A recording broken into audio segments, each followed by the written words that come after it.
Apocalipse, capítulo 1.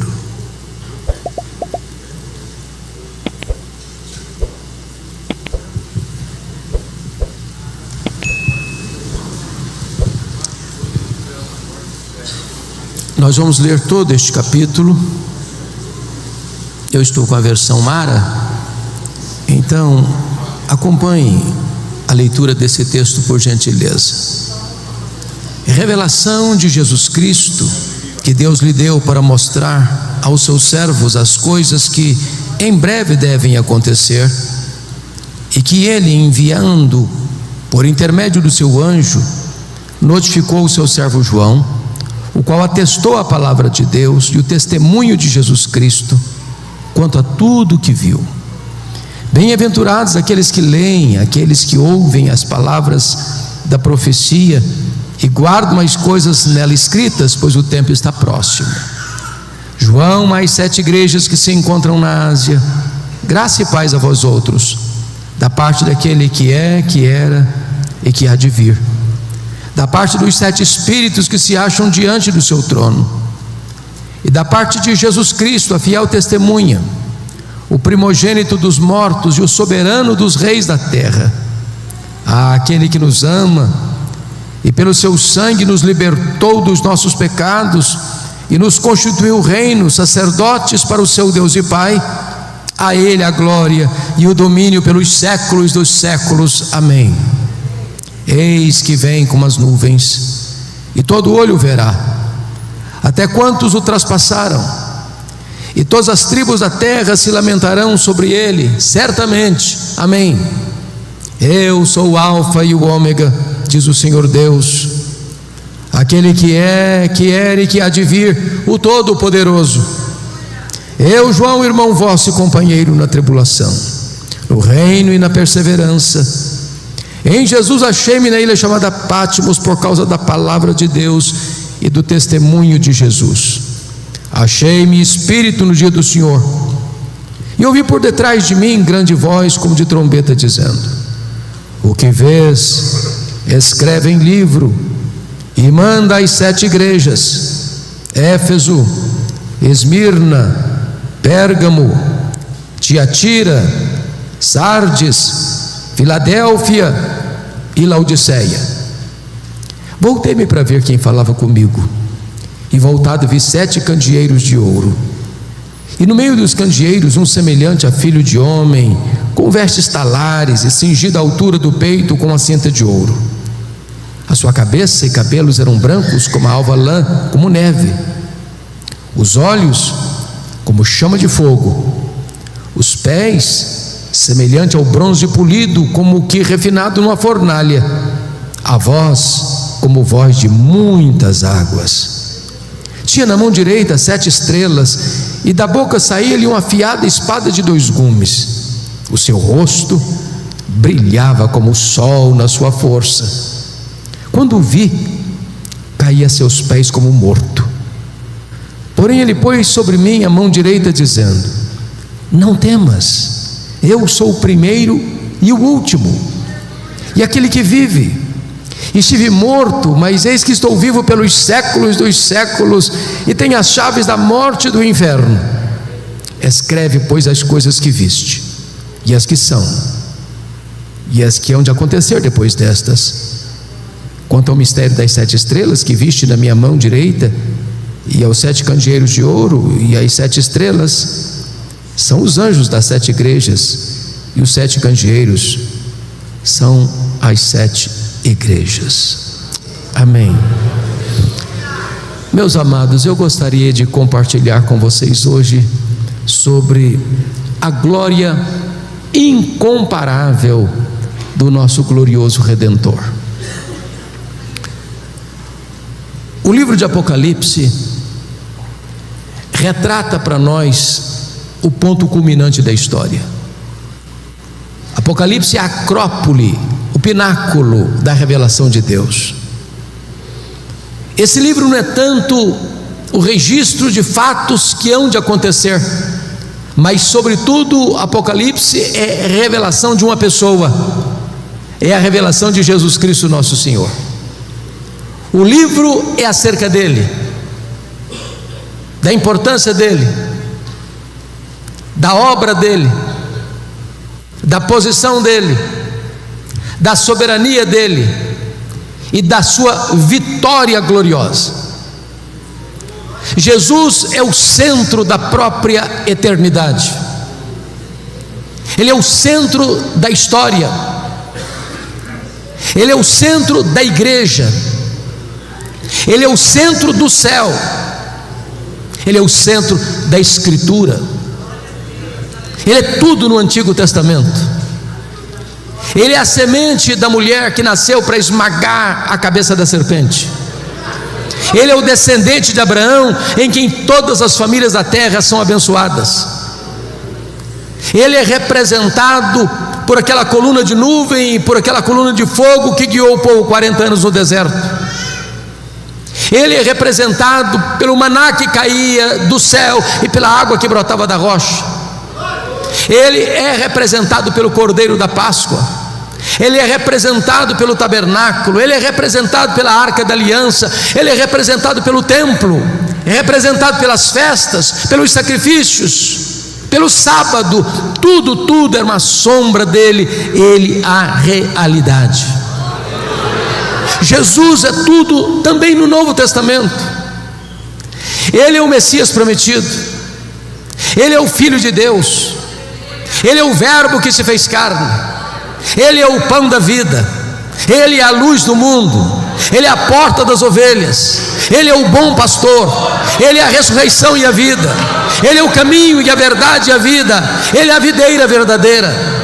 Ele é o amado da nossa alma. Ele é a nossa paz. Ele é a nossa alegria. Ele é a nossa justiça. Ele é a nossa herança. Ele é o alfa, ele é o ômega, ele é o princípio, ele é o fim, ele é o soberano dos reis da terra, ele é a razão da nossa vida.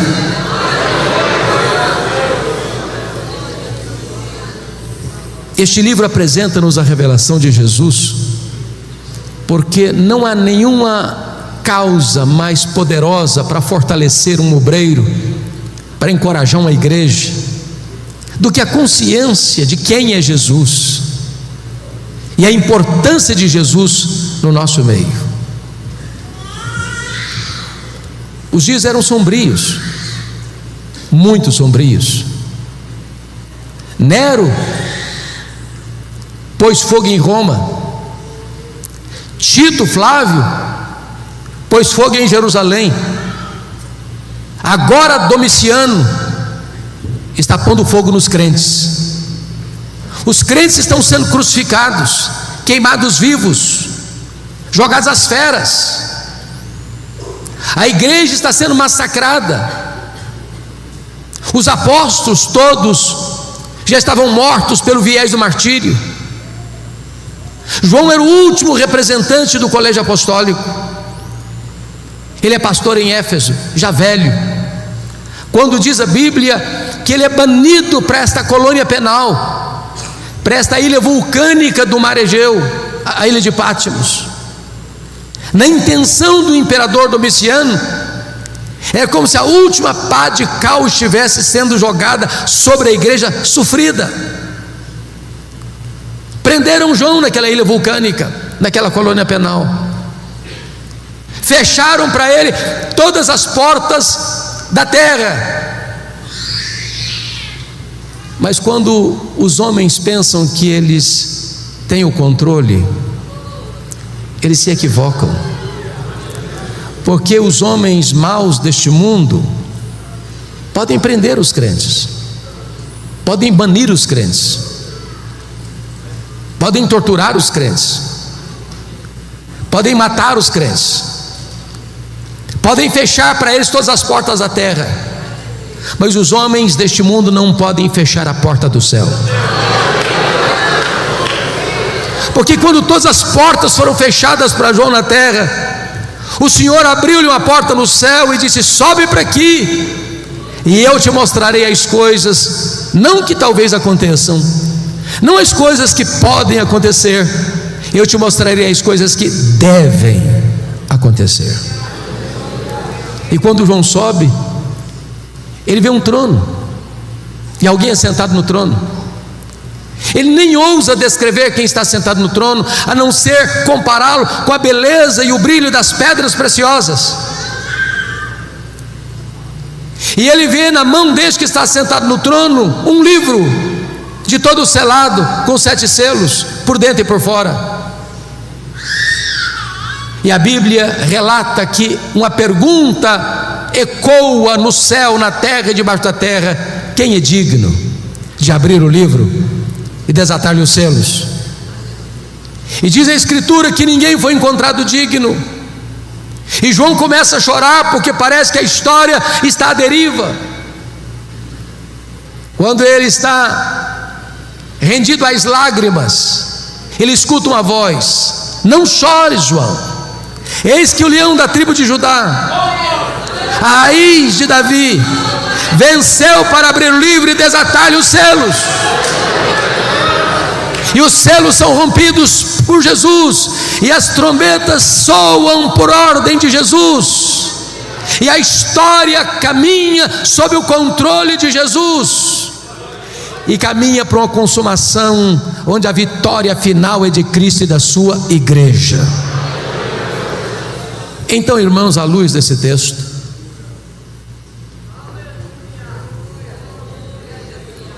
eu gostaria de trazer 3 verdades para a nossa reflexão e ensino nesta noite. Em primeiro lugar, a grandeza incomparável da pessoa de Jesus. Em segundo lugar, a grandeza incomparável da obra de Jesus. E em terceiro lugar, as implicações incomparáveis dessas 2 verdades primeiras: quem Jesus é e o que ele fez.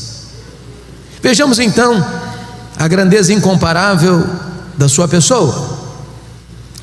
Notem comigo, por gentileza, o versículo 5, que ele nos é apresentado como a fiel testemunha. E significa que ele é o supremo profeta.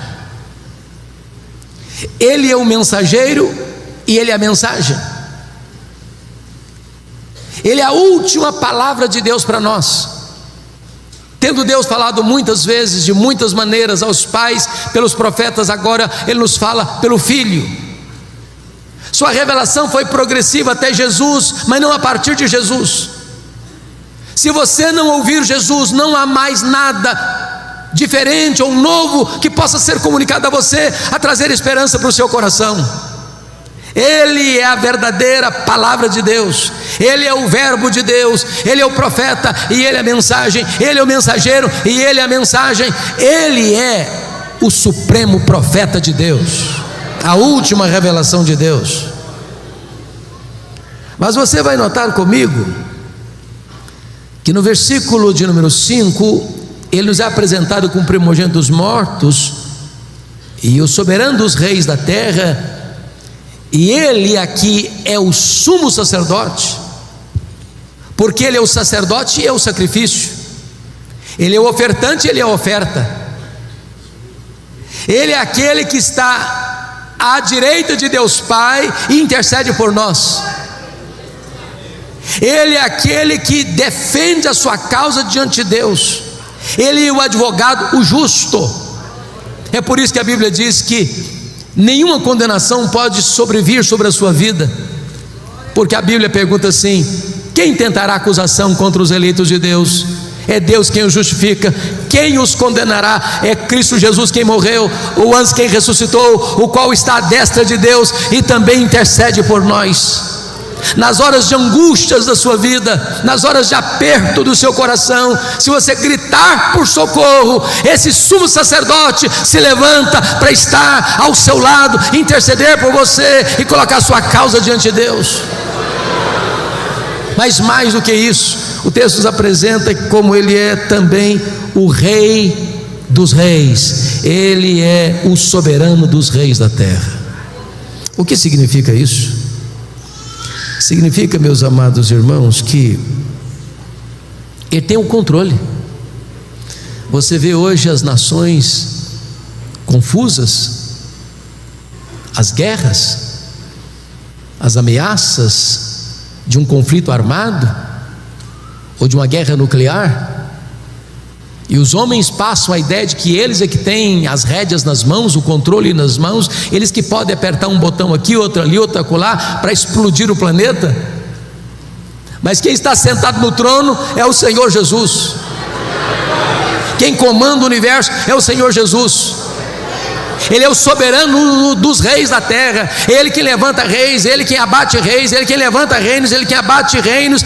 Ele controla o universo, Ele dirige a história, Ele governa a igreja e Ele conduz a história para uma consumação final.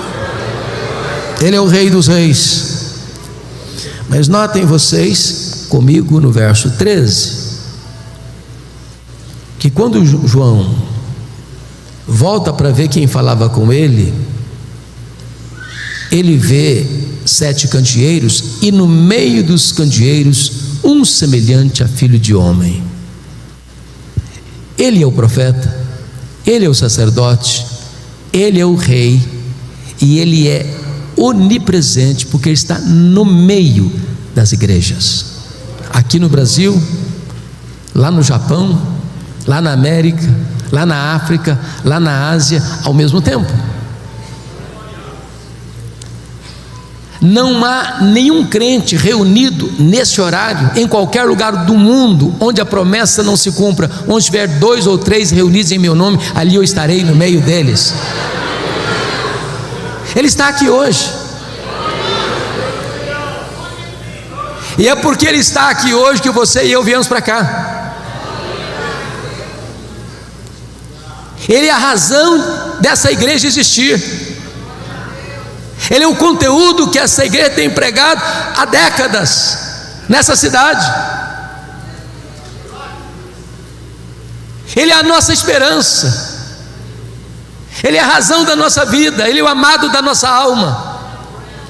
E Ele está aqui nesta noite para nos sondar, para nos exortar, para nos corrigir, para nos consolar, para nos fazer promessas. Agora notem comigo, amados, que quando João vai descrevê-lo, além de descrever a sua onipresença, ele vai descrever também que ele é eterno. Confira comigo o versículo 14: a sua cabeça e cabelos eram brancos como a alva lã, como neve. Significa que ele é eterno, ele é o Pai da eternidade, ele preexiste ao tempo, ele preexiste à história, ele preexiste ao princípio. Antes que houvesse mundo, Ele já existia. Ele não deriva a sua glória da criação. Se Ele não tivesse criado os céus e a terra, Ele era completo em si mesmo, satisfeito em si mesmo, perfeito em si mesmo. Ele é eterno. O tempo não o colhe de surpresa. A história que vem e que consumará não fecha a sua compreensão do tempo, porque Ele está para além do tempo, Ele é eterno. Ele não é pego de surpresa. Ele não está lá no céu esfregando as mãos, ansioso, sem saber o que vai fazer diante dessa conjuntura atual.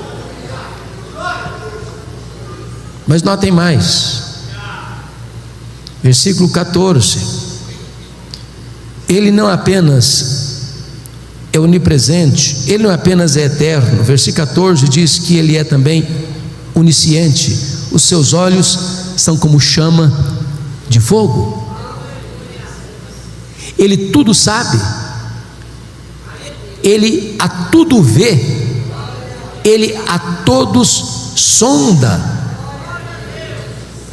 É por isso que Ele se dirige às igrejas da Ásia, e para 5 delas Ele diz: eu conheço as tuas obras. É por isso que Ele disse à igreja de Pérgamo: eu conheço o lugar onde tu habitas, onde está o trono de Satanás. É por isso que Ele diz à igreja de Esmirna: eu conheço a tua tribulação e a tua pobreza. Ele conhece o seu futuro, Ele conhece o seu passado, Ele conhece o seu presente, Ele sabe quem é você, Ele sabe o que você pensa, Ele sabe o que você fala, Ele sabe o que você faz, Ele sabe o que você pensa. Nada pode ficar oculto aos olhos daquele que tem as vistas daquele que tem os olhos como chamas de fogo. Ele é onisciente. Mas veja comigo, versículo 15: os pés semelhante a bronze polido, como que refinado numa batalha, numa fornalha. O que significa isso? Significa que ele é onipotente. Essa é uma figura de linguagem para dizer que se os seus pés são como bronze polido, como que refinado numa fornalha, ninguém resiste ao seu poder. Na linguagem do profeta Daniel, capítulo 2, que é uma das figuras mais incríveis da Bíblia, daquele sonho de Nabucodonosor, daquela grande estátua, cabeça de ouro, braços de prata, peitoral de prata, tronco de bronze, e as pernas de ferro, e os dedos de ferro e barro, representando os grandes impérios do mundo na época, a Babilônia, o Império Medo-Persa, o Império Grego e o Império Romano. Diz que uma pedra não lavrada por mãos bate nos pés da estátua, e toda a estátua vira pó, e essa pedra preenche todo o mundo. Sabe o que significa isso, meus irmãos? A Bíblia diz que quando Jesus voltar, Ele vai colocar todos os seus inimigos debaixo dos seus pés. Ele é vencedor. Aqueles que blasfemam dele, aqueles que negam a sua existência, aqueles que hoje zombam e escarnecem da nossa fé, aqueles que proíbem que o seu nome seja proclamado, que a sua palavra seja lida, terão que enfrentá-lo para serem derrotados por ele. E diz a Bíblia que ele vai lançar no lago do fogo o anticristo, o falso profeta, o diabo, a morte, o inferno e todos aqueles cujos nomes não estão escritos no livro da vida. E então ele entrará para a sala das bodas, para uma festa que não vai terminar nunca mais, para reinar com a sua igreja, e os seus inimigos serão completamente destruídos, porque ele é onipotente. Entendamos isso, irmãos. Ninguém pode prevalecer contra Jesus. Quando você vê o ímpio hoje estufando o peito e arrogantemente insurgindo-se contra Jesus, Jesus só está dando corda, está dando corda, está dando corda. Na hora que a corda puxar, o ímpio não tem amparo nenhum. Naquele grande dia, diz Apocalipse capítulo 6, versículos 12 a 17, que esses poderosos do mundo vão estar desesperados, clamando até com vontade de morrer, mas a morte vai fugir deles, porque eles terão que encarar o Rei dos Reis, o Senhor dos Senhores, o reto juiz, vencedor em todas as batalhas. Eu pergunto a vocês: onde estão os reinos deste mundo com tanto poder? Onde está a Babilônia hoje? Onde está o Império Assírio hoje? Onde está o Império Medo-Persa hoje? Onde está o Império Grego hoje? Onde está o Império Romano hoje? Onde estão os poderosos deste século? Eles virão pó, mas Jesus continua no trono, Rei dos Reis, Senhor dos Senhores. Confira comigo, por gentileza, versículo 15 ainda, diz: a voz como voz de muitas águas. Sabe o que significa isso? Ele é irresistível. A Bíblia diz que a voz de Deus é poderosa, que ela despede chamas de fogo, que ela faz tremer o deserto, que ela despedaça os cedros do Líbano. Ele dá uma ordem e o universo se forma. Ele dá uma ordem e o sol para. Ele dá uma ordem e as estrelas aparecem. Ele dá uma ordem e o mar se acalma. Ele dá uma ordem e o vento cessa. Ele dá uma ordem e um verme cumpre o seu mandato. Ele dá uma ordem e uma mula profetiza. Ele dá uma ordem e os demônios batem em retirada. Ele dá uma ordem e os anjos saem para obedecer a seu comando. Ele tem uma voz poderosa,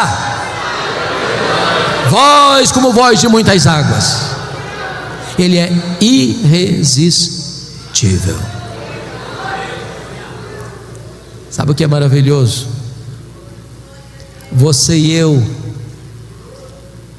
somos a caixa de ressonância desta voz quando pregamos o Evangelho, porque a Bíblia diz que o Evangelho é o poder de Deus para a salvação de todo aquele que crê. O coração mais duro é quebrado pelo martelo da palavra de Deus. Pregue esta palavra, proclame esta palavra, porque não é palavra de homem, é a palavra do Deus vivo, a palavra onipotente de Jesus. Confira comigo, por gentileza, agora, versículo 17.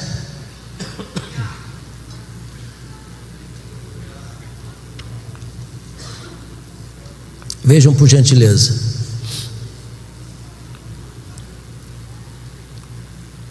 Versículo de número 17. Versículo 16 ainda. O 16 ainda, no finalzinho. Diz o versículo 16: na sua mão tinha na sua mão direita 7 estrelas, e da sua boca saía-lhe uma afiada espada de 2 gumes. Aqui eu quero destacar que ele é vitorioso. Se vocês lerem com atenção, vão perceber que no grande dia final, na batalha final, não acontecerá lá uma batalha de conflagração de carros, tanques de guerra. A única arma que vai ser acionada é a espada que sai da boca do Cordeiro.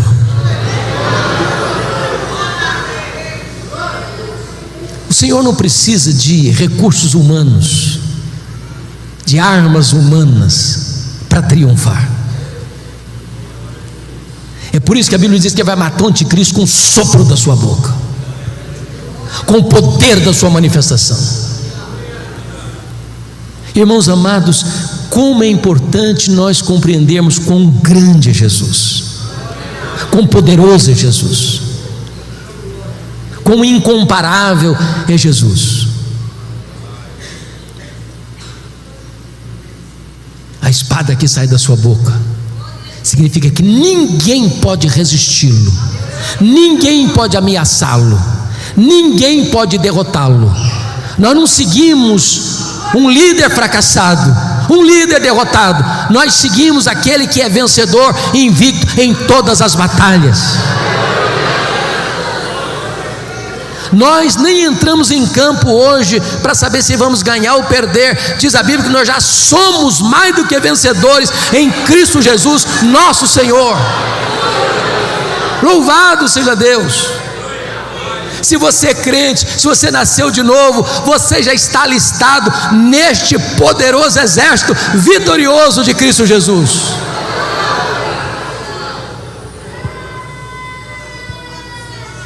Mas notem comigo, o versículo 16 ainda diz: e o seu rosto brilhava como o sol na sua força.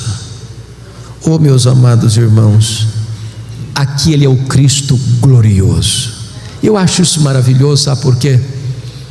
Porque a visão que João tem agora não é mais daquele Cristo do Getsêmani, sangrando, coberto de lágrimas, prostrado com o rosto no chão.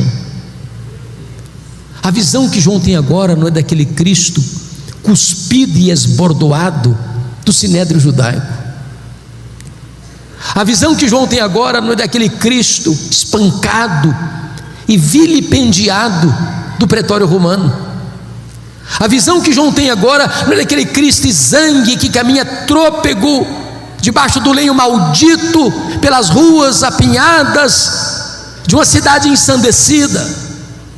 A visão que João tem agora não é aquele Cristo suspenso entre a terra e os céus, pregado naquele lenho maldito. Não! Ele tem a visão do Cristo vitorioso. O seu rosto brilha como o sol na sua força. E notem que João era o discípulo mais próximo de Jesus, mas ele está diante da glória do Cordeiro, do Cristo vencedor, do Cristo vitorioso. Mas finalmente,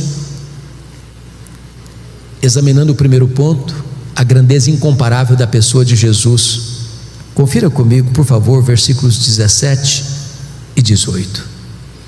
Quando o vi, caí a seus pés como morto.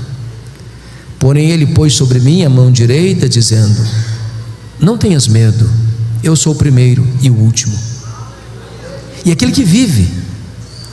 Estive morto, mas eis que estou vivo pelos séculos dos séculos, e tenho as chaves da morte e do inferno.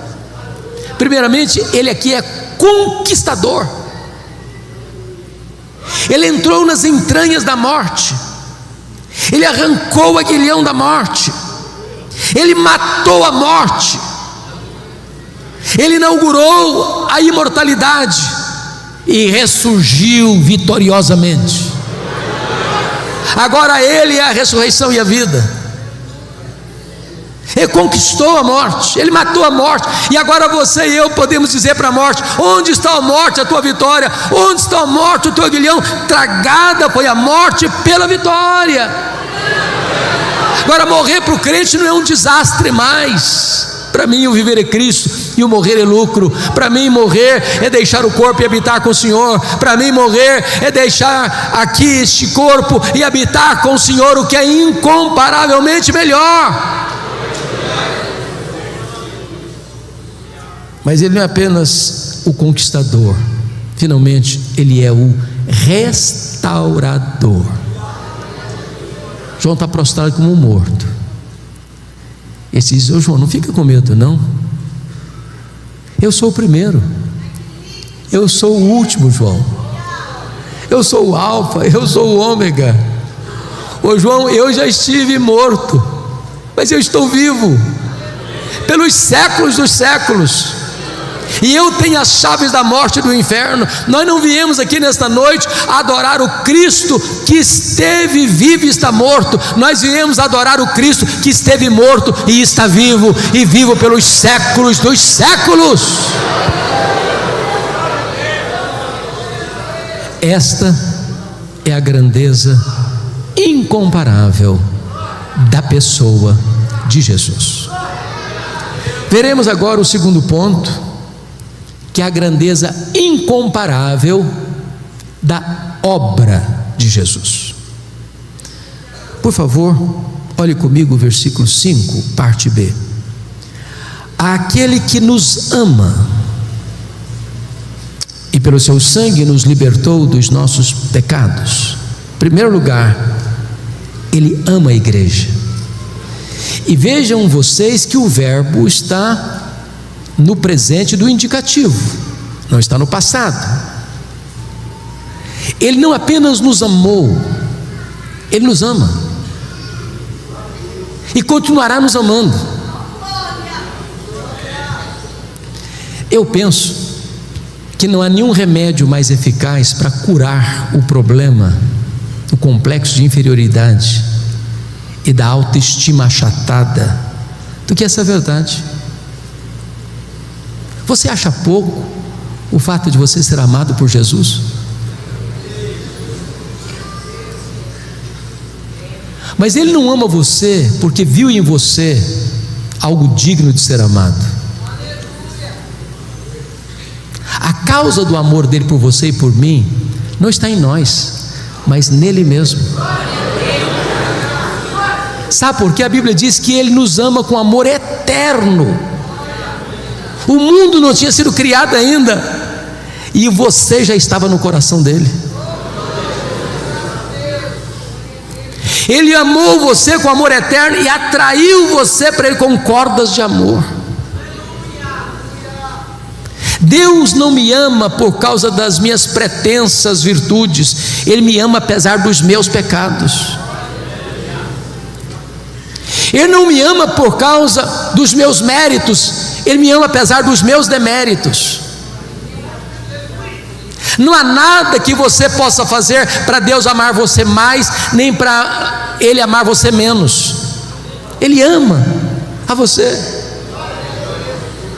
Talvez você entrou aqui hoje abatido, triste, talvez você se sentindo a última pessoa do universo, talvez você entrou aqui hoje com essa autoestima lá no chão. Eu quero dizer para você que Jesus ama você, que Jesus ama você, que Jesus ama você, que Jesus ama você. Você tem valor para Ele, você é importante para Ele.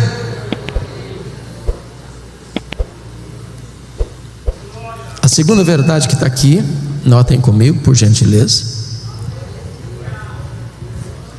verso 5 ainda, está escrito o seguinte: e nos libertou, e pelo seu sangue nos libertou dos nossos pecados. Agora note que o verbo não está no presente mais, está no passado. Sabe o que significa isso? A redenção que Ele deu para você é perfeita, é completa, é eficaz. Você não está meio salvo, você está salvo. Ele não deu para você meia vida eterna, Ele deu para você vida eterna. Agora notem mais, nem você nem eu podemos nos libertar dos nossos pecados. Impossível. Impossível. A Bíblia chega a dizer que assim como um leopardo não consegue tirar suas próprias manchas, nem um etíope consegue mudar a cor da sua própria pele, assim também eu não posso fazer o bem se eu estou inclinado a fazer o mal. A inclinação da nossa carne é inimizade contra Deus. Eu estava rendido aos meus pecados. Paulo diz em Efésios capítulo 2 que o homem antes da sua conversão, ele está depravado, escravizado, condenado e morto nos seus delitos e pecados. Não há nada que ele possa fazer. Talvez você tenha lutado, talvez você tenha se esforçado, mas a grande verdade é que Jesus Cristo, Filho de Deus, Ele nos libertou pelo seu sangue dos nossos pecados. As algemas foram quebradas, as cadeias foram rompidas, a prisão foi aberta. Nós estávamos na potestade de Satanás e Ele nos tirou de lá. Nós estávamos na casa do valente e Ele amarrou o valente e nos tirou de lá. Nós estávamos no império das trevas e Ele nos transportou de lá para o reino da luz. Hoje nós somos um povo livre, salvo, remido no sangue do Cordeiro. Louvado seja Deus. Bendito seja o Senhor.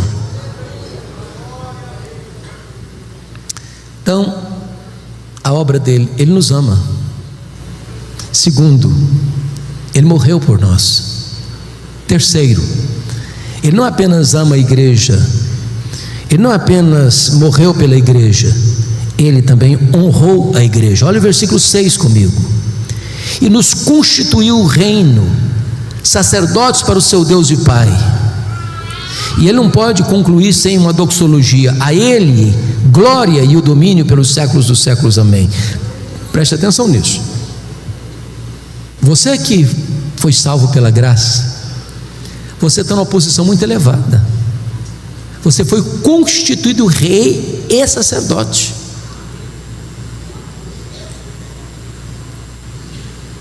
Talvez você aspire a algumas posições que algumas pessoas ocupam neste mundo, pois eu posso lhe garantir que a posição mais honrosa que o mundo possa oferecer não é nada em comparação ao que você já tem. Você é rei e sacerdote. significa que agora você tem livre acesso à presença de Deus. Você não precisa de um intermediário mais para você falar com Deus. O véu já está rasgado de cima a baixo. O novo e vivo caminho já foi aberto e franqueado para você. Eu estou estudando, pastor Samuel, o livro de Esther, e é curioso que na história lá de Esther, o rei Assuero, conhecido por Xerxes I, ninguém podia entrar lá na sala do trono dele sem ser convidado, nem a rainha.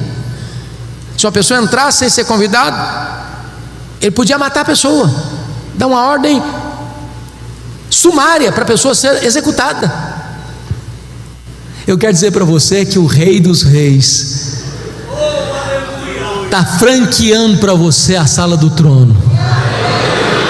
Você pode entrar a hora que você quiser, de onde você estiver, como você estiver, e Ele vai acolher você, Ele vai receber você, Ele vai abraçar você, Ele vai dar as boas-vindas a você, porque agora você tem livre acesso à presença de Deus.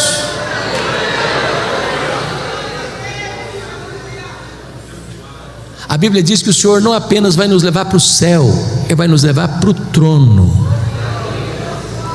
Foi a promessa da igreja de Laodiceia: ao vencedor dar-lhe-ei sentar-se comigo no meu trono, como eu venci e sentei com o meu Pai no seu trono. Entenda o valor que você tem para Deus. Você é rei, você é sacerdote. A Bíblia chega a dizer que no dia do juízo nós vamos julgar o mundo, nós vamos julgar os próprios anjos. Então, primeiro, Ele ama a igreja.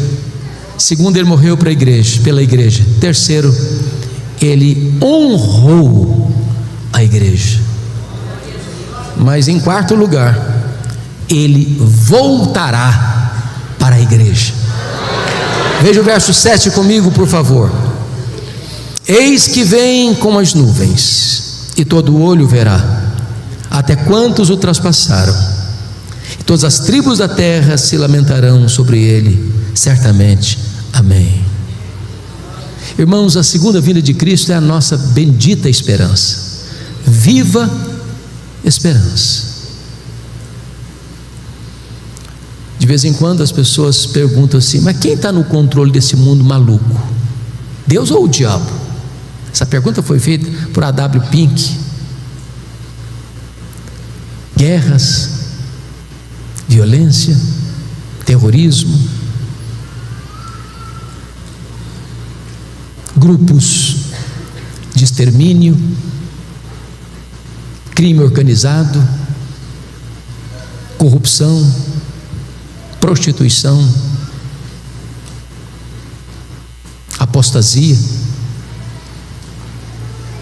Parece que o carro saiu dos trilhos.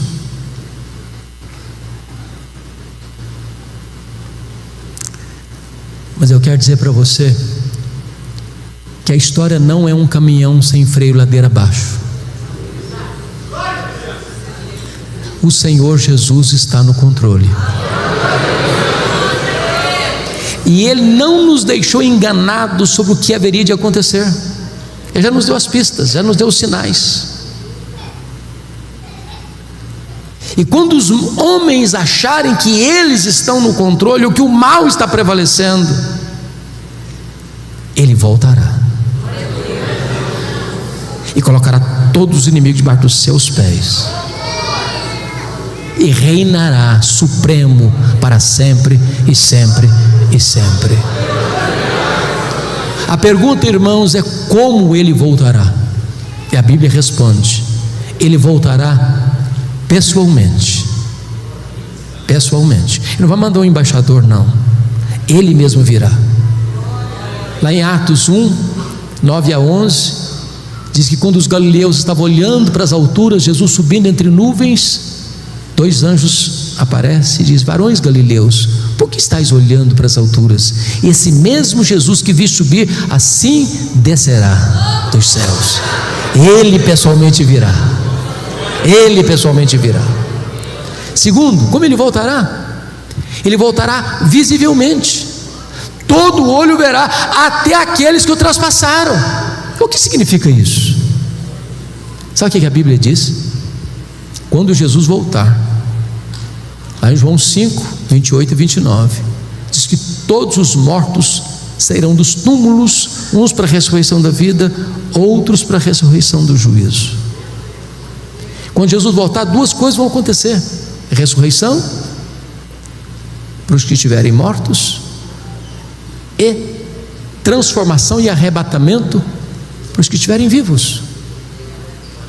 Aquelas pessoas que cuspirem em Jesus, que cravaram a fronte de Jesus com coroa de espinho, que esbordoaram Jesus, que pregaram Jesus na cruz, vão ter que ressuscitar e vão ter que ver Jesus na sua glória vindo.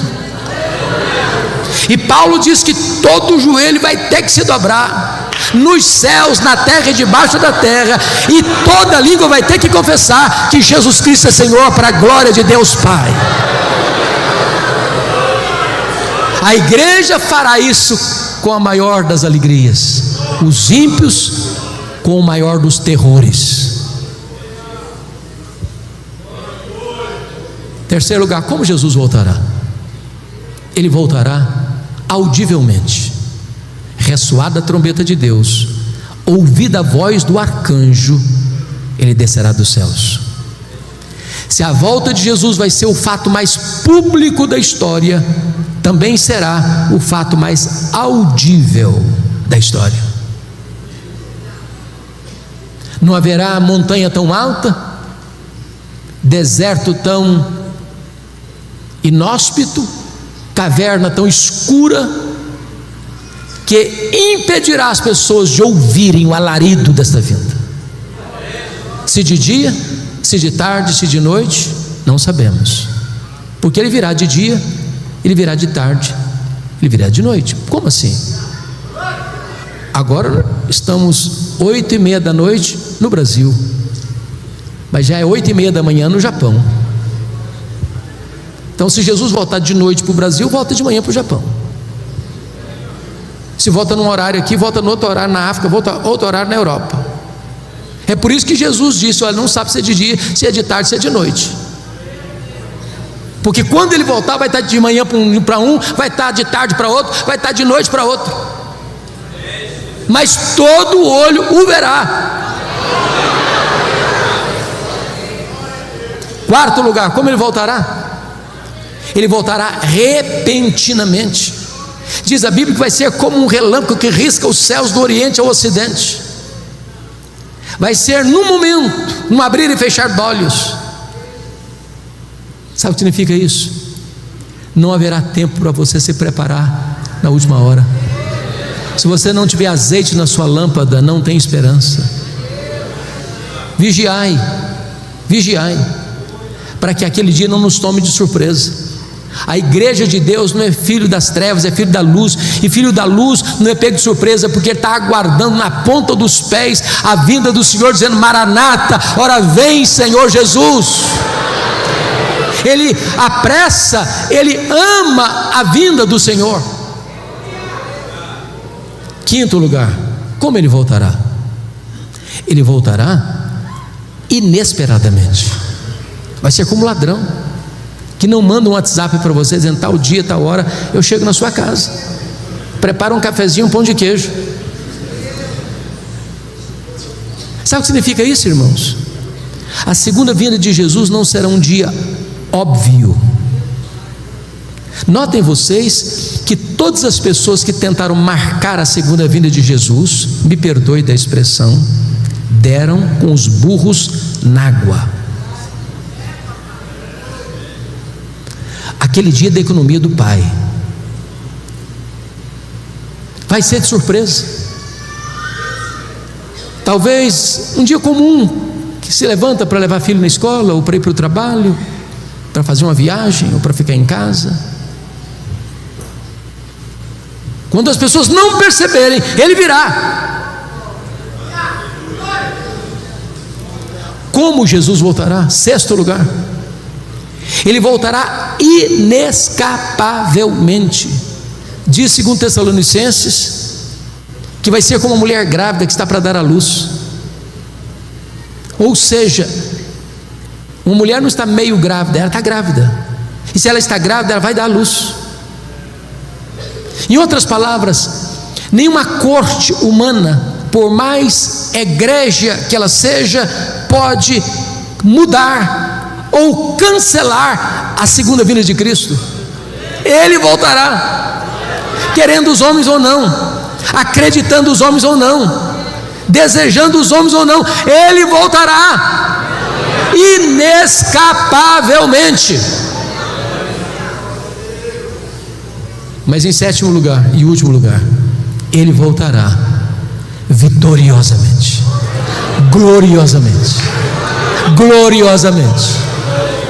Diz a Bíblia que ele não vem mais humilde, montado num jumentinho, numa linguagem bíblica da época, ele vem montado num cavalo, colocando na sua coxa Rei dos Reis e Senhor dos Senhores, e ele virá em grande glória. As nuvens serão, meus amados irmãos, a sua carruagem, os anjos a sua escolta, o arcanjo o seu arauto, e os santos o seu glorioso cortejo, e ele virá com muito poder e glória. Louvado seja o Senhor.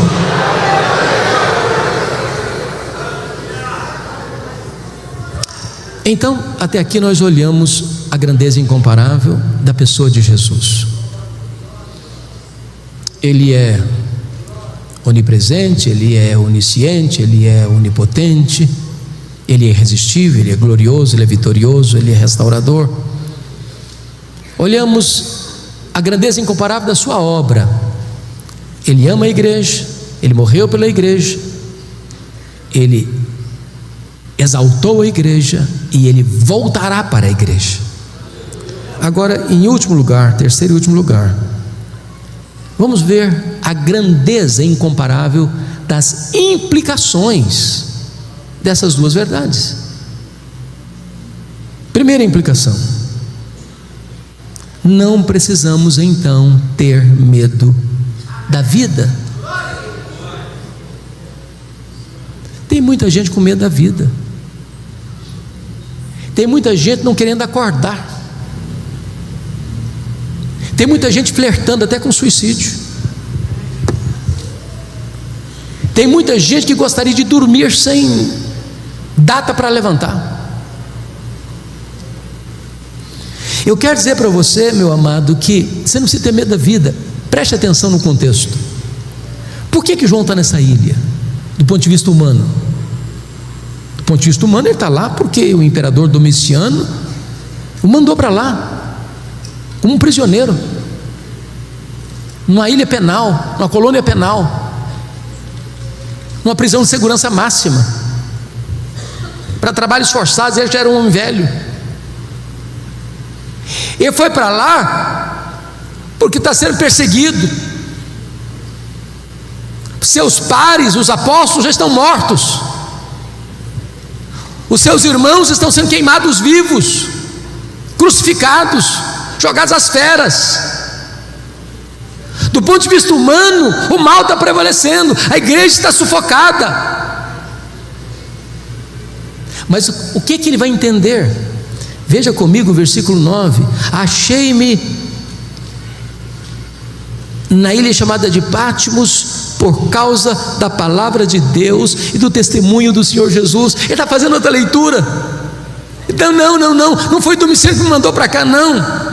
Eu estou aqui é por causa de Jesus, eu estou aqui é por causa da palavra de Deus, eu estou aqui para uma agenda celestial, eu estou aqui porque Deus aproveita a situação adversa da agora para transformar a tragédia em triunfo. Eu estou aqui para receber a revelação de Deus das coisas que devem acontecer.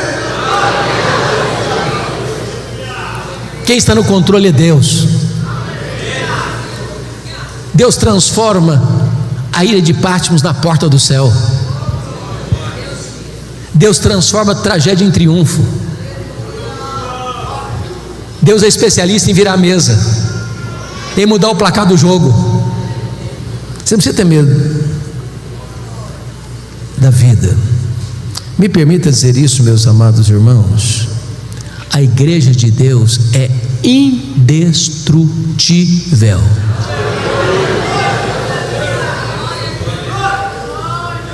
Quando eu digo que a igreja de Deus é indestrutível, eu não estou afirmando que a igreja de Deus não possa ser perseguida. Eu não estou afirmando que a igreja de Deus não possa sofrer sanções penais. Eu não estou dizendo que a igreja não possa sofrer martírio. Apocalipse capítulo 12, versículo 11 diz que a igreja vence o diabo com a palavra do testemunho e com o sangue do Cordeiro. Testemunha aqui é martiria. Ou seja, quando o perseguidor vem e prende um crente, maltrata um crente, e põe o crente contra a parede, e diz: ou você nega Jesus, ou eu te prendo, ou eu te bato, ou eu te mato. E o crente diz: eu prefiro morrer do que negar o meu Senhor. Ele morre, mas com a sua morte ele vence. Ele é mais do que vencedor. Ninguém pode derrotar a igreja do Deus vivo. Você precisa ter medo da vida, porque a Bíblia diz que Jesus está vivo pelos séculos dos séculos. Segundo lugar, segunda implicação: em virtude de quem Jesus é e do que Ele fez, não precisamos ter medo da morte. A Bíblia diz o seguinte: Jesus disse para João: João, não fique com medo não, João, eu sou o primeiro, eu sou o último. Eu estive morto, mas eu estou vivo, João, pelos séculos dos séculos. A Bíblia diz que a morte é o rei dos terrores, mas Jesus é o rei dos reis. Jesus entrou nas entranhas da morte, Ele arrancou o veneno da morte, arrancou o aguilhão da morte, matou a morte e ressuscitou. E agora Ele é a ressurreição e a vida. E agora Ele diz para você: se você crê em mim, você nunca morrerá eternamente. Agora você pode dizer para a morte: onde está a morte, a tua vitória? Onde está a morte, o teu aguilhão? Tragada foi a morte pela vitória. A morte não tem mais a última palavra. Jesus é o primogênito dos mortos, Ele é o primeiro da fila. E nós, se Jesus não voltar antes, receberemos um corpo de glória semelhante ao corpo da sua glória. Aliás, um corpo que não vai brigar nem com a balança, nem com o espelho. Perfeito, incorruptível, poderoso, glorioso, semelhante ao corpo da glória do Senhor Jesus. Não vai ter mais doença, não vai ter mais cansaço, não vai ter mais fadiga.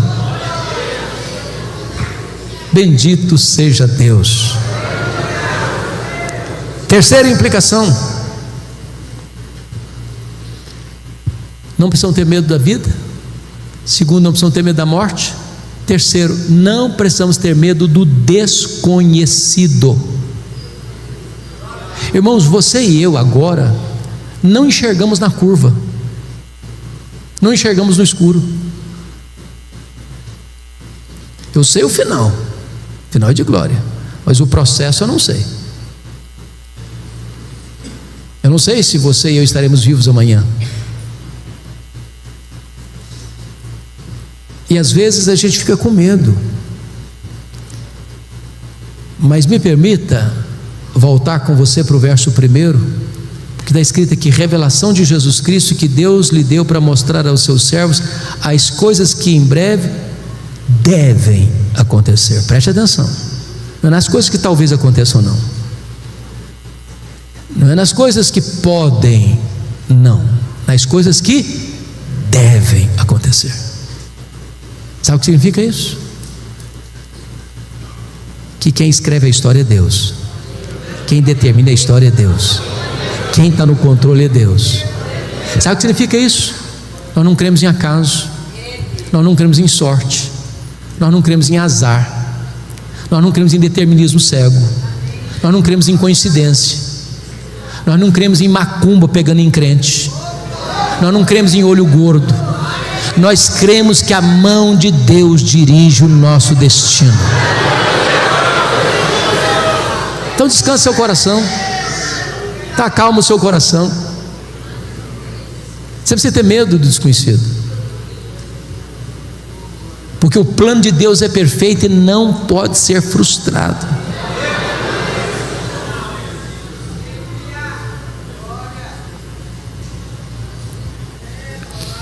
O que eu acho precioso nesse livro é que João, na hora mais crítica da sua vida, é convocado a subir, porque não é a terra que explica o céu, é o céu que explica a terra. O entendimento dos dramas da história não emanam da própria terra, não procede dos próprios homens, mas vem de cima, vem do céu, vem de Deus, vem do alto. E quando João sobe, o que ele vê é um trono, e quem está sentado no trono é quem governa. E ele vê o Cordeiro, que é o leão da tribo de Judá, a raiz de Davi, que está com um livro na mão, venceu para abrir o livro. E o que é abrir o livro, irmão? O livro é o livro da história, dos acontecimentos. E quando você vê a abertura dos selos, o que é a abertura dos selos? É o mundo perseguindo a igreja. Isso não pegou Deus de surpresa, não. Isso não pegou Jesus de surpresa, não. Foi Ele que estabeleceu essa agenda.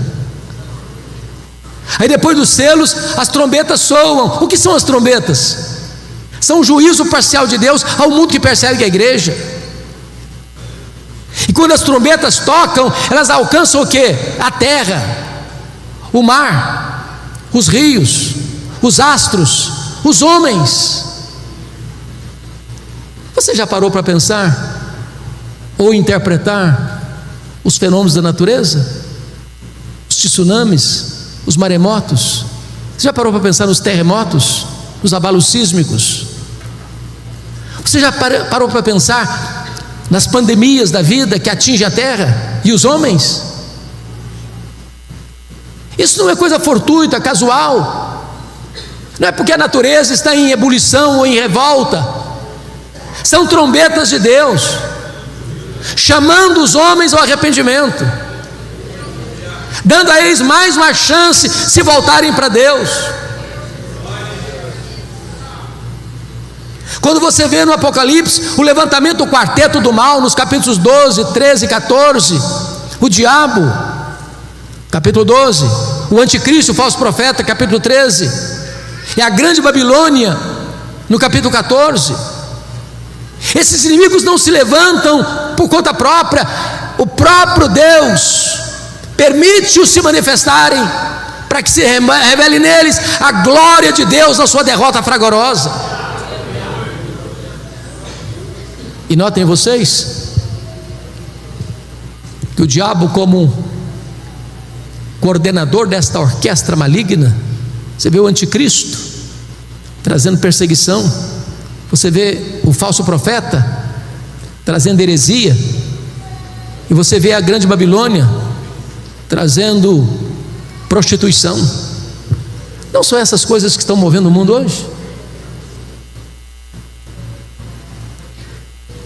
Mas o Senhor vai pôr fim a toda esta corrente de maldade, porque quando as taças da ira de Deus são derramadas, capítulos 15 e 16, agora não tem mais juízo misturado com a misericórdia, agora a cólera de Deus chegou o grande dia do juízo.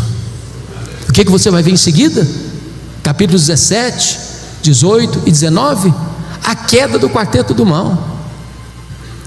17 e 18, a queda da Babilônia. 19, a queda do anticristo, do falso profeta. Capítulo 20, a queda do diabo. No capítulo 20 ainda, a queda de quem mais? Da morte, do inferno, dos ímpios. E como é que o livro termina? O livro termina com a vitória retumbante, completa, final, cabal de Cristo e da sua igreja. Então você não precisa ter medo do desconhecido, porque o desconhecido é para nós, mas para Deus já está tudo decidido, controlado, resolvido. A vitória é de Cristo e da sua igreja.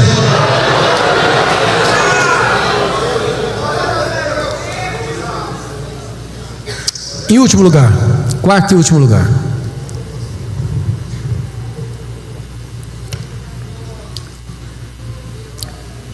porque Jesus é quem Ele é, e porque Ele fez o que Ele fez, então você e eu não precisamos ter medo da eternidade. Como é que será? Como é que vai ser? As pessoas têm tantas curiosidades. Vamos nos conhecer? Como é que vai ser o nosso corpo? Como é que nós vamos morar lá? Como vão ser os relacionamentos lá? Quanto tempo vai durar? E nem tempo vai ser, porque o tempo você marca com segundos, minutos, horas, dias, semanas, meses, anos, décadas, séculos, milênios. A eternidade não termina nunca. Mas não haverá um dia de monotonismo, não haverá um dia de rotina pesada. Nós nos deleitaremos nele, nós glorificaremos a ele, nós serviremos a ele, nós contemplaremos a face dele, nós conheceremos a ele, nós viveremos com ele, reinaremos com ele para sempre, sempre, sempre, sempre. E ele diz para João: João, você não precisa ter medo não, João, porque eis que eu estive morto, mas estou vivo pelos séculos dos séculos. Quando os milênios rolarem, lá na eternidade, Jesus estará lá com você. Você não precisa ter medo. Não há nada que possa infundir medo ao seu coração. Como diz o apóstolo Paulo: eu estou bem certo de que nem a morte, nem a vida, nem anjos, nem principados, nem poderes, nem altura, nem profundidade, nem qualquer outra criatura poderá separar-nos do amor de Deus que está em Cristo Jesus, nosso Senhor. E eu termino fazendo uma declaração. Diz o texto que quando João viu Jesus na sua glória, ele caiu como morto aos seus pés. E a pergunta é esta: e você? Que postura você tem tido em relação a Jesus? Você tem se curvado também? Tem se prostrado também? Você o reconhece nesta noite como Senhor da sua vida, como Salvador da sua vida, como a razão da sua vida? Ele está aqui hoje, poderoso para salvar, poderoso para restaurar, poderoso para consolar, poderoso para fazer tudo novo na sua vida. A Ele, o Rei da Glória, a Ele, o Alfa e o Ômega. Evangelho de Jesus Cristo conforme o registro de João, capítulo 13, versos 34 e 35. E esse texto diz assim: novo mandamento vos dou, que vos ameis uns aos outros assim como eu vos amei, que também vos ameis uns aos outros. Nisto conhecerão todos que sois meus discípulos, se tiverdes amor uns aos outros. A igreja toda comigo, lendo mais uma vez esses dois versos, 34 e 35. Vamos juntos. Novo mandamento vos dou, que vos ameis uns aos outros, assim como eu vos amei, que também vos ameis uns aos outros. Nisto conhecerão todos que sois meus discípulos, se tiverdes amor uns aos outros. Eu quero falar nesta noite sobre o poder do amor. O poder do amor. O Dr. Francis Schaeffer foi considerado o maior intérprete do cristianismo no século XX. Ele foi um grande erudito cristão, um importante apologeta cristão, e dele é a frase lapidar: o amor é a apologética final. É o maior e mais irresistível argumento, é a prova dos 9. Permita-me fazer-lhe uma pergunta pessoal e direta. Você é uma pessoa salva? Tem certeza disso? Qual é a evidência que você é uma pessoa salva? No caso em apreço, o Senhor Jesus Cristo é categórico: nisto conhecerão todos que sois meus discípulos, se tiverdes amor uns pelos outros. Não estamos aqui hoje a tratar de algo lateral, superficial, perfunctório, raso. Estamos a tratar daquilo que é essência, que é vital, sem o que não há provas de verdadeira conversão, nem de legítimo cristianismo. Na verdade, o amor é o maior de todos os mandamentos.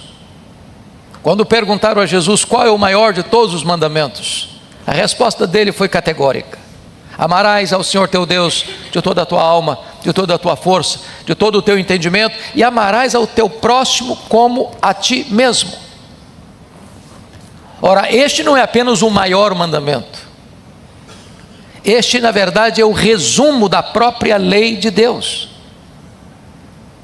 Quando você vai encontrar, por exemplo, as tábuas da lei, eram 2 tábuas lavradas em pedra, escritas pelo dedo de Deus. A primeira tábua continha os 4 primeiros mandamentos. A segunda tábua, os 6 outros mandamentos. Na primeira tábua eram os mandamentos alusivos à nossa relação com Deus. A segunda tábua, os mandamentos alusivos à nossa relação com os nossos irmãos. Como é que você pode saber que você guarda a lei? Primeiro, se você ama a Deus. Porque quem ama Deus não tem outros deuses, não vai querer concorrentes, não vai ser infiel na sua lealdade absoluta. Se você ama Deus, você não vai ter ídolos no seu coração, você não vai carregar na sua carteira fotografia de um amante, de um Deus falso, de um outro Deus. Você não vai fazer para ti imagens de esculturas. Se você ama Deus, você não vai zombar, escarnecer do nome de Deus, não vai tomar o nome de Deus em vão. Se você ama Deus, você vai ter tempo para Ele, consagrar um dia da sua semana para adoração a Ele. Você não estará tão ocupado para não ocupar-se com Ele, porque não é um peso, é um deleite, é um privilégio, é um prazer. Se você ama o seu próximo, isso começa dentro de casa, honrando o pai e mãe. Se você ama o seu próximo, você valoriza a vida dele, você não mata. Se você honra o seu próximo, você cuida da honra dele, você não adultera. Se você ama ao seu próximo, você não toma o que é dele, você não furta. Se você ama o seu próximo, você não fala mal dele, não fala mal testemunho. Ora, se você ama o seu próximo, você não cobiça o que é dele. Então, na verdade, quando você diz eu amo a Deus, eu amo o próximo, você está cumprindo toda a lei de Deus. Juan Carlos Ortiz, pastor argentino, disse que o amor é o sistema circulatório do corpo de Cristo. Em outras palavras, nós não somos conhecidos apenas por aquilo que cremos, a nossa ortodoxia, também o somos.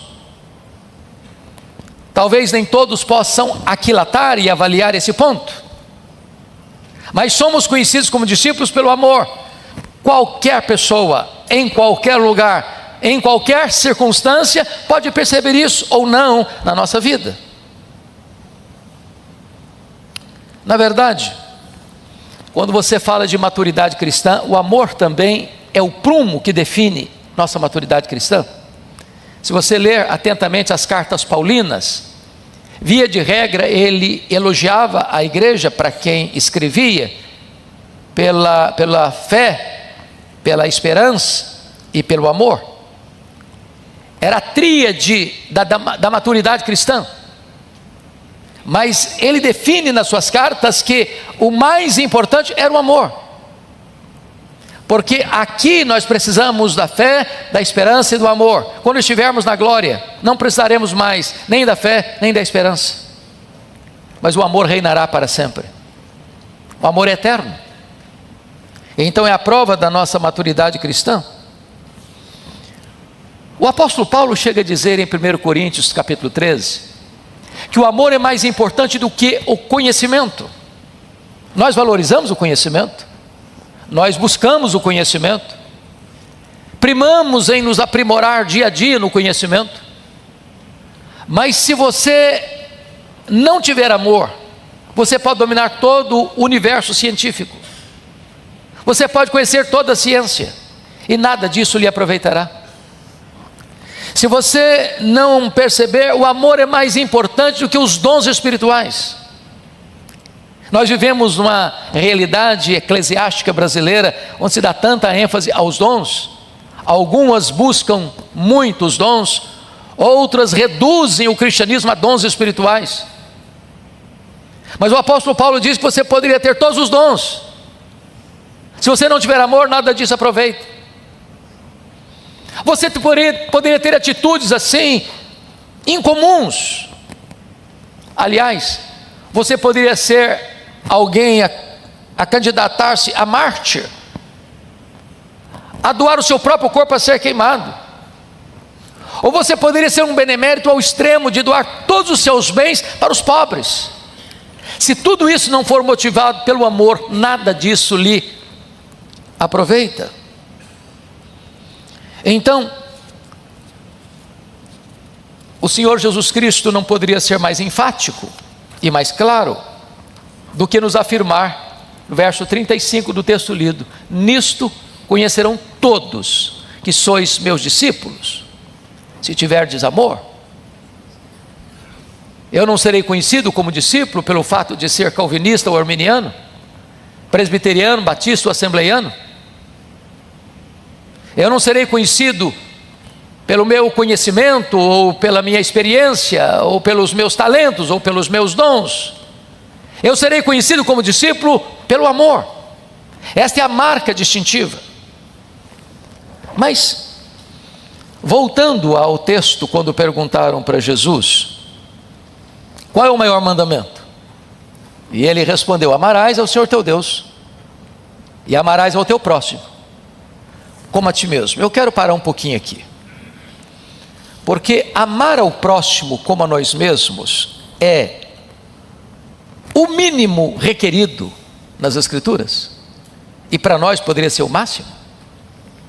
Convenhamos, como disse hoje de manhã, a nossa tendência é pagar o mal, não disse domingo à noite, sábado à noite, pagar o mal com o mal, pé por pé, olho por olho, dente por dente, queimadura por queimadura. Essa é a nossa natureza, essa é a nossa reação normal. Agora, você amar o seu próximo como você ama você mesmo é algo tão extraordinário, porque todos nós nos protegemos, cuidamos de nós, velamos por nós, buscamos o nosso bem-estar, buscamos a nossa segurança, alimentamos-nos, vestimos-nos, protegemos-nos. Quando você diz eu amo o meu próximo como a mim mesmo, significa que o que eu faço por mim eu vou fazer por ele. Não é fazer primeiro para mim, depois para ele. Assim como, isso já seria extraordinário. Aliás, foi esse aspecto, pastor Jailton, que levou a igreja coreana, o senhor conhece bem essa história também, que vivia um tempo de muita luta e perseguição lá nos idos de 1907. Em virtude da invasão japonesa à China, e a Coreia era o corredor, o Japão começa a massacrar os coreanos, a matá-los, decapitá-los, torturá-los, levá-los às experiências mais doídas e dolorosas do martírio. E os crentes estavam machucados, feridos. E então eles fazem um acampamento de líderes, de pastores. Estavam tão magoados e feridos uns com os outros, feridos com os irmãos do mundo inteiro que não entrava lá para socorrê-los, para defendê-los. E naquela ocasião, eles se debruçaram especificamente na primeira carta de João, que trata muito particularmente do amor. E eles tiveram uma revolução tal na vida espiritual, um revivamento tal naquele acampamento, naquele retiro, que isso reverberou para todas as igrejas da Coreia, e é ainda hoje uma das mais robustas igrejas evangélicas do mundo. Para vocês terem uma ideia, a Igreja Presbiteriana da Coreia tem mais de 10 milhões de membros, sendo mais nova do que a IPB, 28 anos. Essa revolução espiritual começa com amor ao próximo.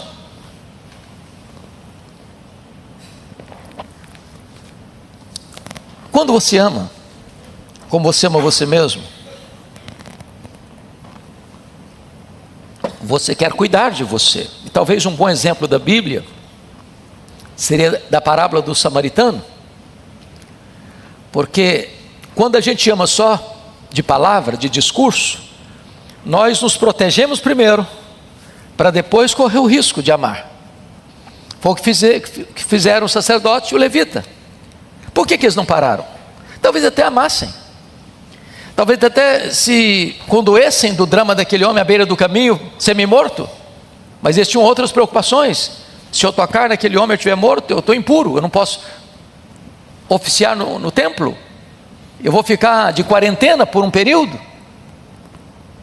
Ou talvez, se eu for socorrê-lo, quem sabe os assaltantes estão aí por perto e vão me assaltar também. Amar como você ama você mesmo é estar pronto a correr riscos para ajudar alguém, de forma prática.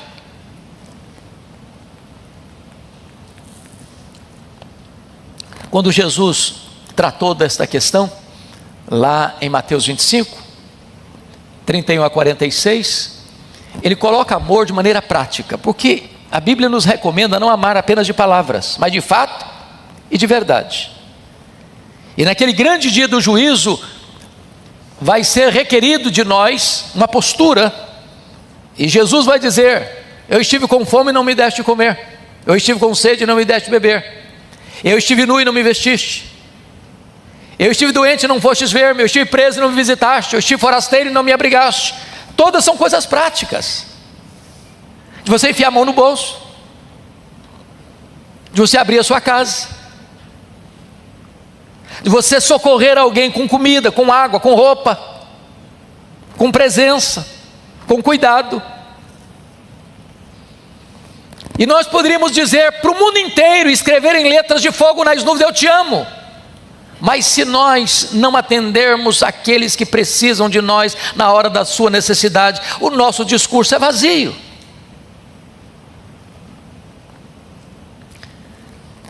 Quando as multidões vieram para João Batista ouvi-lo no deserto, está escrito lá em Lucas 3, que as multidões perguntaram para João assim, diante do seu sermão sobre reavivamento: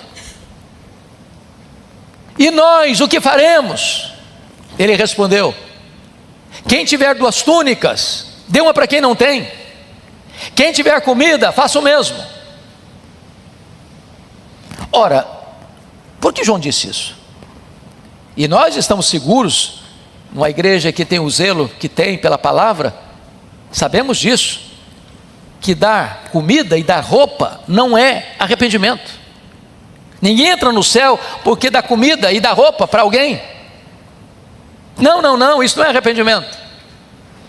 Mas a generosidade de você dar o que o outro precisa, na hora que ele precisa, embora não é arrependimento, é a evidência do verdadeiro arrependimento. Se você verdadeiramente nasceu de novo, se você de fato é convertido, você vai repartir do que tem com quem não tem. Isso é amor. Aliás, eu sou muito grato a Deus por um livro que li. Victor Frank, o presbítero Celestino, me presenteou esse livro, e eu posso até lhes garantir que foi o livro que mais impactou minha vida dos livros não evangélicos que eu já li até hoje. E o Viktor Frankl disse certa feita o seguinte: que o que o salvou da morte num campo de concentração nazista não foi lutar bravamente para sobreviver. Quem fez isso, disse ele, pereceu.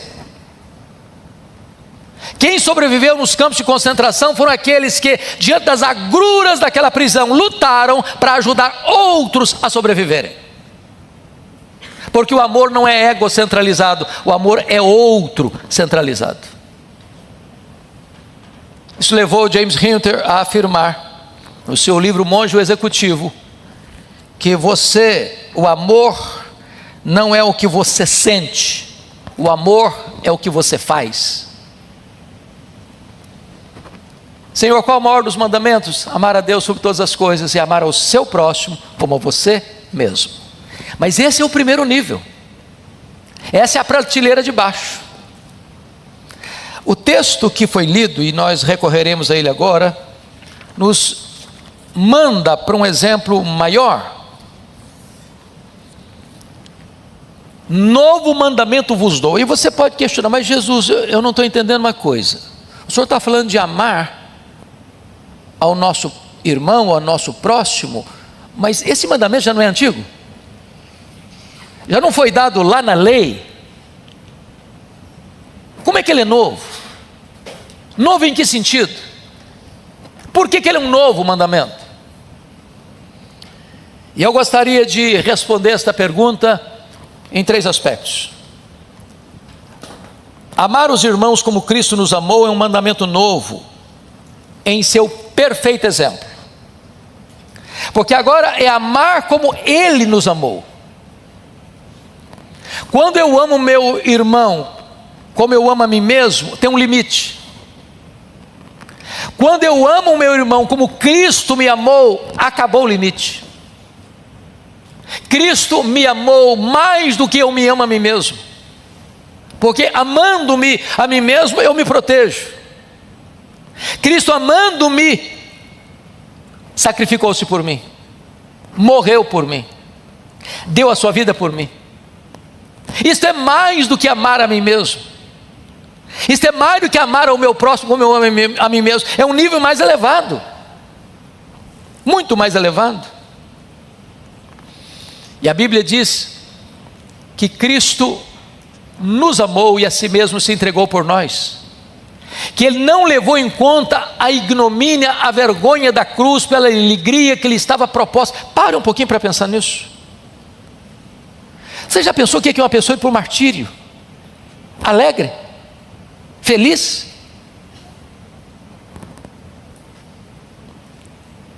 E Jesus sabia desse plano lá na eternidade. Nunca houve um dia em que Ele não soubesse de que Ele tinha sido destinado para ir para a cruz. Ele nasceu sabendo disso, Ele cresceu sabendo disso. Ele foi para Jerusalém sabendo que Ele ia ser preso, que Ele ia ser acusado, que Ele ia ser acusado injustamente, que Ele seria condenado, que Ele ia ser pregado numa cruz, com toda a vergonha pública, com toda a humilhação, com todo vilipêndio sobre Ele. E diz a Bíblia que Ele não levou em conta a vergonha, a ignomínia da cruz, pela alegria que lhe estava proposta. Ele nos amou e a si mesmo se entregou por nós. Como foi esse amor? Primeiro, um amor perseverante. Tendo amado os seus que estavam no mundo, amou-os até o fim. Você e eu, limitados que somos, às vezes não amamos até o fim. Às vezes amamos até a pessoa nos decepcionar. Às vezes amamos até a pessoa falhar conosco. E eu pergunto a vocês, os discípulos falharam com Jesus alguma vez?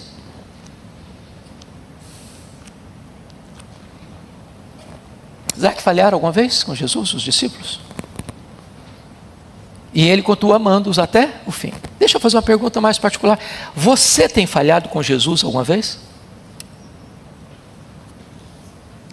Você tem decepcionado Jesus alguma vez? E Ele continua amando você até o fim.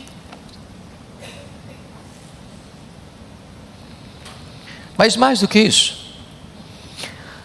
amar como Jesus amou implica em você, mesmo não recebendo do outro o que você espera, você ainda o serve de maneira humilde.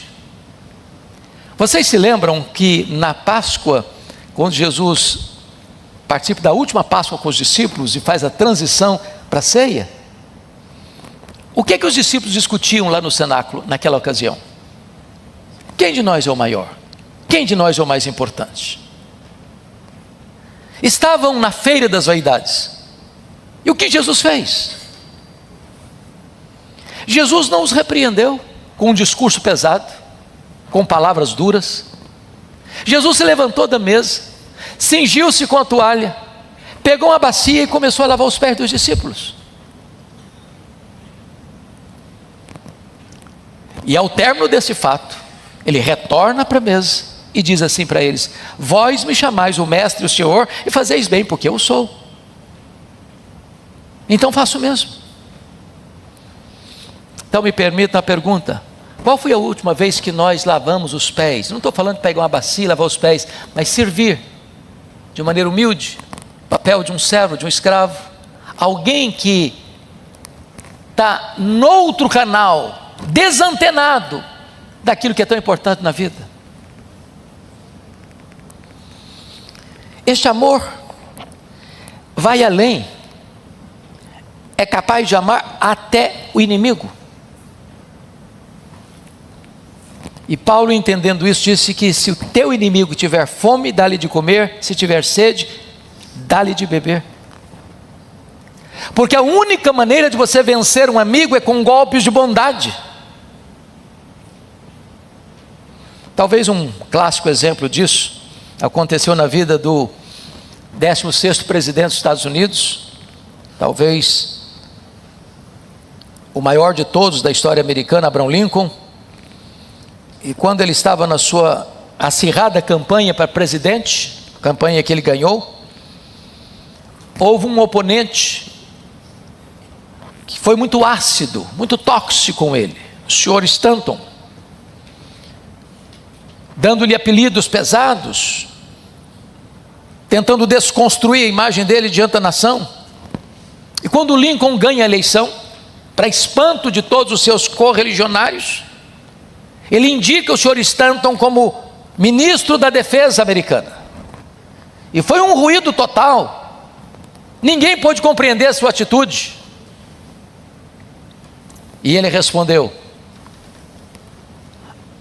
a melhor maneira de você vencer o inimigo é fazendo dele um amigo. E quando Lincoln foi assassinado no dia 14 de abril de 1865, quem fez o discurso laudatório na cabeceira do caixão, tecendo os maiores elogios a Abraham Lincoln, foi o senhor Stanton. Porque o amor é irresistível. Ninguém consegue vencer o amor. Agora, a Bíblia diz que Deus amou o mundo de tal maneira que deu o seu Filho unigênito. Quem ama, se doa. Mas lá na primeira carta de João, capítulo 3,16, está escrito algo que resume bem o espírito do que significa isso. Porque notem vocês comigo o que está escrito lá: nisto conhecemos o amor que Cristo deu a sua vida por nós, e devemos dar nossa vida pelos irmãos. Você pode ler isso comigo? Põe na tela para mim, meu filho, por favor. 1 de João 3,16, para toda a igreja ler. Vamos juntos? Vamos lá? Nisto conhecemos o amor que Cristo deu a sua vida por nós, e devemos dar a nossa vida pelos irmãos. Foi o que aconteceu com os crentes da Macedônia, quando Paulo foi levantar uma coleta para ajudar os pobres da Judéia. Diz a Bíblia que os membros da igreja da Macedônia eram pobres, que eles deram além das suas posses, mas primeiro eles se deram, para depois doarem. Porque às vezes é fácil você passar um Pix, fazer uma transferência bancária, não vou falar cheque, hoje nós não estamos mais usando cheque, fazer uma oferta, talvez até não vai fazer diferença na sua conta bancária, vai ser um valor até bem robusto, mas não vai lhe fazer falta. Mas o verdadeiro amor não apenas entrega coisas, o verdadeiro amor entrega a si mesmo, ele se doa. Foi o que Deus fez por você, foi o que Jesus Cristo fez por você, é o que nós devemos fazer uns pelos outros.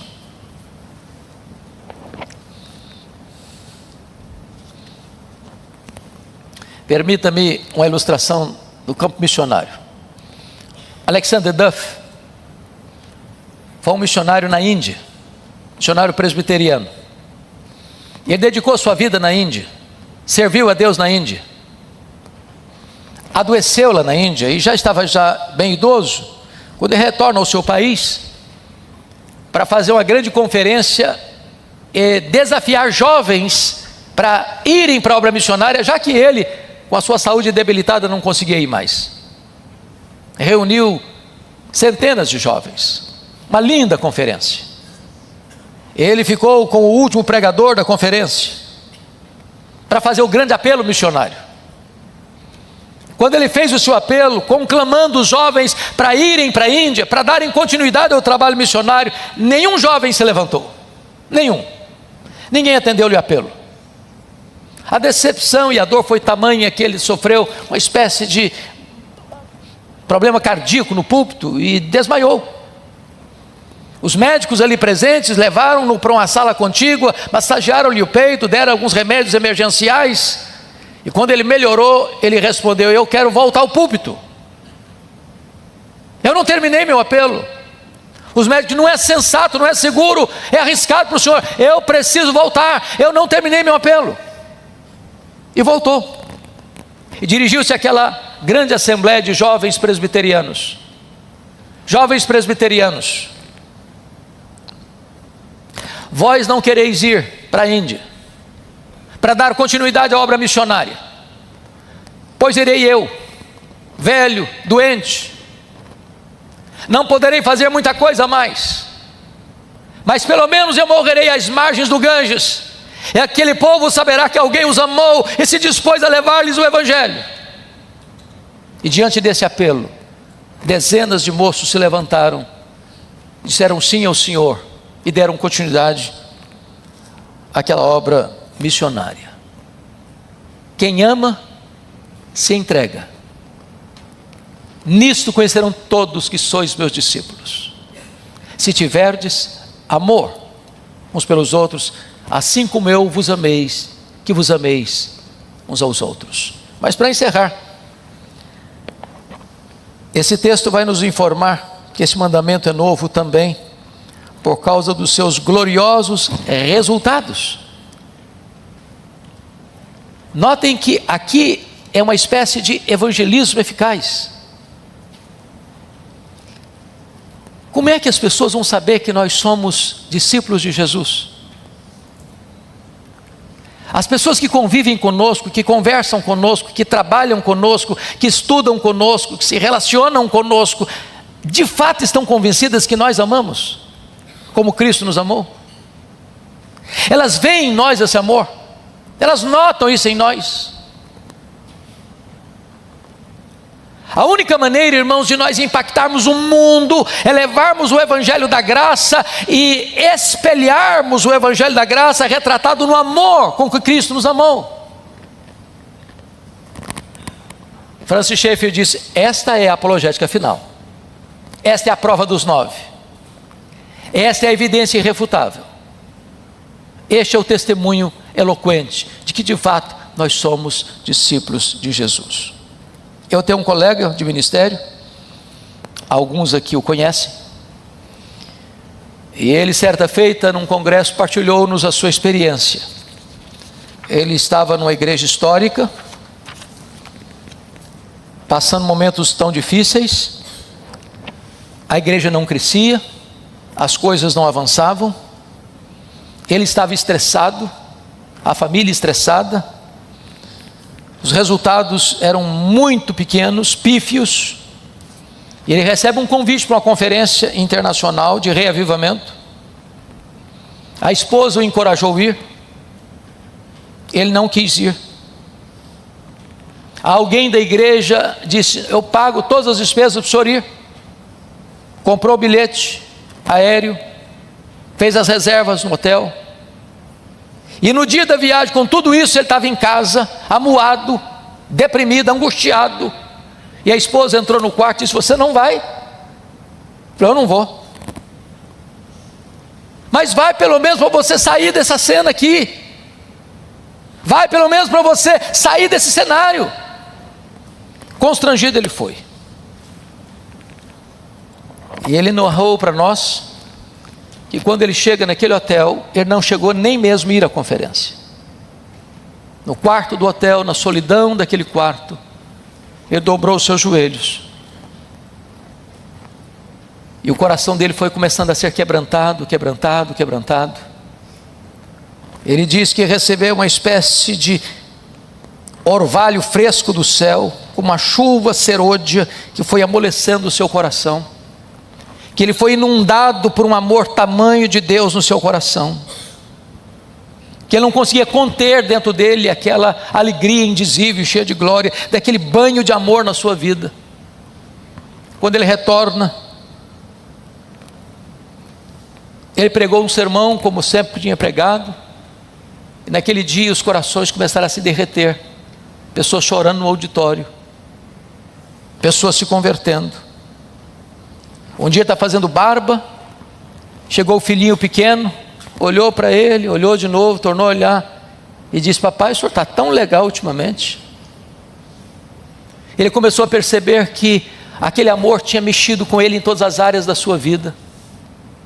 E esse pastor hoje tem uma igreja aqui tão perto de nós, com mais de 18 mil membros, e Deus fazendo coisas extraordinárias. E ele disse para nós: o que marcou profundamente foi o amor.